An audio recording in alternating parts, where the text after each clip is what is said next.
Polavaram national project, కడుతున్నది కేంద్ర ప్రభుత్వం. మరి పోలవరం కూలితే ప్రధానమంత్రి నైతిక బాధ్యత వహించాలనా? పోలవరం కూలితే ఎగ్జిక్యూటివ్ చేసిన రాష్ట్ర ప్రభుత్వం బాధ్యత వహించాలనా?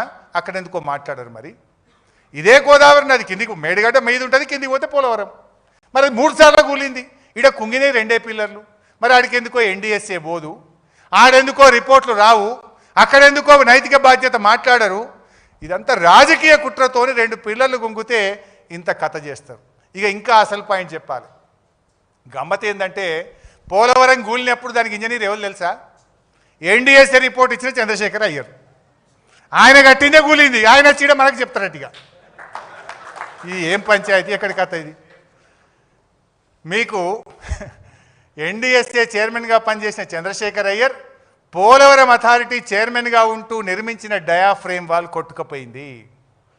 అంటే పోలవరం ప్రాజెక్ట్ అథారిటీ అంటే ఏంటంటే దాంట్లో కేంద్ర ప్రభుత్వ ఇంజనీరు చైర్మన్గా ఉంటాడు, రాష్ట్ర ప్రభుత్వ ఇంజనీర్లు సభ్యులుగా ఉంటారు. అలా తెలంగాణ ప్రిన్సిపల్ సెక్రటరీ కూడా ఒక మెంబర్ ఉంటాడు, ఎందుకంటే మనకు ముంపు ఉంటుంది కనుక.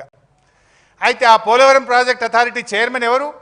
సిడబ్ల్యూసి ఇంజనీర్ ఎవరంటే చంద్రశేఖర్ అయ్యర్. ఇప్పుడు ఎన్డీఎస్ఏ రిపోర్ట్ ఎవరు ఇచ్చారు? చంద్రశేఖర్ అయ్యర్ ఇచ్చాడు. ఆయన గట్టిన పోలవరమే కూలిపోతే దిక్కులేదు, ఇక ఆయన వచ్చి 2 కుంగిన పిల్లలకు రిపోర్ట్ ఇస్తారట.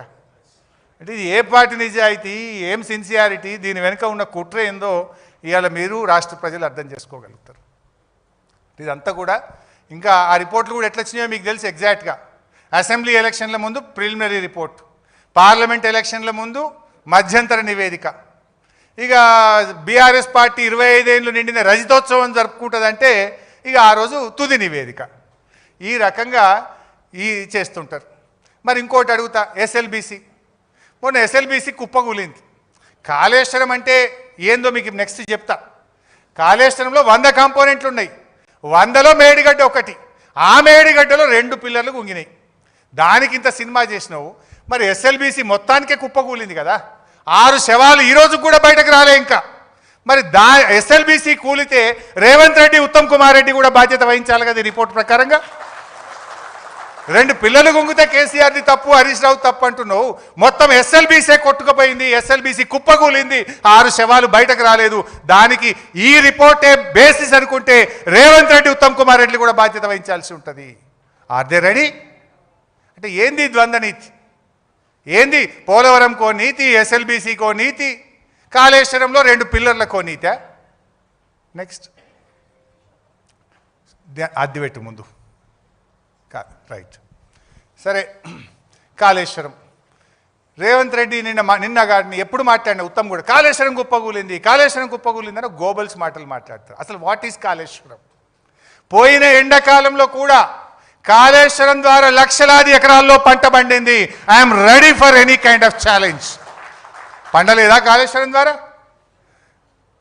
బస్వాపూర్ కింద నల్గొండ జిల్లాలో పండింది, కొండ పోచమ్మ సాగర్ కింద మెదక్ జిల్లాలో పంట పండింది, మల్లన్న సాగర్ కింద సిద్దిపేట సిరిసిల్ల జిల్లాలో పంట పండింది, రంగనాయక్ సాగర్ కింద సిద్దిపేట సిరిసిల్ల జిల్లాలో పంట పండింది, అన్నపూర్ణ కింద కరీంనగర్ జిల్లాలో పంట పండింది. ఇది నిజం కాదా?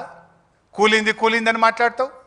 కాళేశ్వరం అంటే 3 బ్యారేజీలు, 15 రిజర్వాయర్లు, 19 సబ్స్టేషన్లు, 21 పంప్ హౌస్లు, 203 కిలోమీటర్ల సొరంగము, 1531 కిలోమీటర్ల గ్రావిటీ కెనాలు, 98 కిలోమీటర్ల ప్రెజర్ మెయిన్, 141 టీఎంసీల రిజర్వాయర్ల సామర్థ్యము, 530 మీటర్ల ఎత్తుకు లిఫ్టు, 240 టీఎంసీల నీటి వినియోగం. All are perfect, everything is perfect. నేను అడుగుతున్నా, ఈ 15 రిజర్వాయర్లు ఇంటాక్ట్ లేవా? పోదామా? ఎవరు వస్తారో రండి, పోదాంపా. బసవాపూర్ పోయి నిలబడి చూద్దాంపా, కొండ పోచమ్మ మీద నిలబడి చూద్దాంపా, మల్లన్న సాగర్ కట్ట మీద నిలబడి చూద్దాంపా, రంగనాయక్ సాగర్ కట్ట మీదకి పోయి అడుగుదాంపా, అన్నపూర్ణ కట్ట మీద పోయి నిలబడదాంపా. 15 రిజర్వాయర్లు పర్ఫెక్ట్గా ఉన్నాయా లేవా? ఆ రిజర్వాయర్ల కింద నీళ్లు పారుతున్నాయా లేవా? పంటలు పండుతున్నాయా లేవా? మరి కూలింది అంటావు. 19 సబ్స్టేషన్లు పర్ఫెక్ట్ ఉన్నాయి, 21 పంప్ హౌస్లు ఇంటాక్ట్ ఉన్నాయి, 203 కిలోమీటర్ల టనల్ ఇంటాక్ట్ ఉన్నది, 1531 కిలోమీటర్ల గ్రావిటీ కెనాల్ పక్కాగా ఉన్నది, ఇన్ని 98 కిలోమీటర్ల ప్రెజర్ మెయిన్ పక్కా ఉన్నది. గా 3 బ్యారేజీల్లో 1 బ్యారేజీలో 2 పియర్లు ఉంగినాయి గంతే. అది పెట్టు బాబు. నెక్స్ట్ ఇది సుందిల్లా 74 గేట్లు. 74 గేట్లు అంటే ఈ 2 piers, this is called pier. This is called pier. ఈ రెండు పియర్ల మధ్య ఉండేది గేట్. ఇదొక పియర్, ఇదొక పియర్, రెండు పియర్ల మధ్య ఉండేది గేట్. సో గేట్ల సంఖ్య 74. అంటే ఏమవుతుంది, పియర్లు 75 ఉంటాయి, ఒకటి ఎక్కువ ఉండాలి కదా, మధ్యలో రావాలి కదా. సో సుందిలలో 75 పియర్లు ఇంటాక్ట్ ఉన్నాయి, బ్యారేజ్ ఇంటాక్ట్.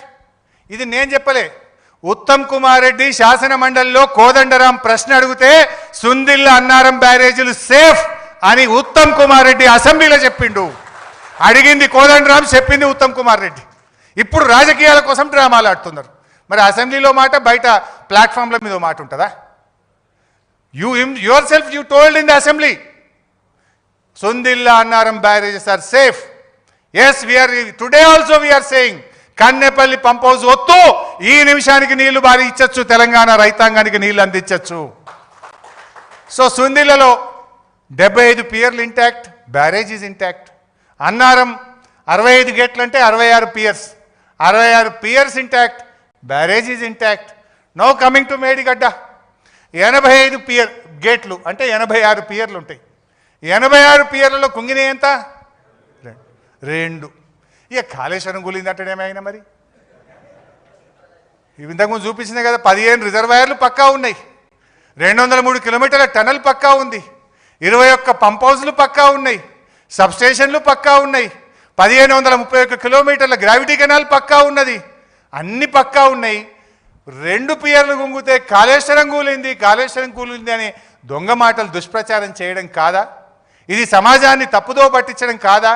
2 పియర్లు రిపేర్ చేసి రైతాంగానికి నీళ్ళు ఇవ్వడం నీ ప్రాధాన్యత అన్నా? ఎంతసేపు కేసీఆర్ మీదనో బీఆర్ఎస్